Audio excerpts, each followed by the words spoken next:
তারাপীঠের বেসরকারি হোটেলে আগুন লাগার ঘটনায় গ্রেপ্তার হোটেল মালিক ও তার ছেলে। আজ তাদের দুজনকেই তোলা হবে রামপুরহাট আদালতে। উল্লেখ্য, গতকাল অর্থাৎ শ্রাবণ মাসের শেষ সোমবারে শর্ট সার্কিট থেকে আগুন লাগার ঘটনায় চাঞ্চল্য ছড়ায় তারাপীঠ এলাকায়। ওই আগুন লাগার ঘটনাটি ঘটে বীরভূমের তারাপীঠ থানার পাশেই একটি বেসরকারি হোটেলে। আর এই আগুন লাগার ঘটনাকে কেন্দ্র করে গত রাতে আটক করা হয় ওই হোটেল মালিক ও তার ছেলেকে। আর আজ তাদের দুজনকেই তোলা হবে রামপুরহাট আদালতে।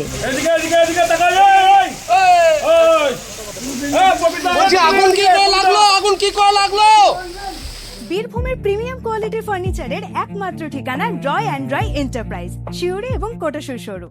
কম্পিউটার ও স্পোকেন ইংলিশের জগৎ মানে কোটাসুরের বিটি কম্পিউটার সেন্টার। আগ্রহী ব্যক্তিরা অতি সত্বর যোগাযোগ করুন। আগুন কি করে লাগলো? আগুন কি করে লাগলো?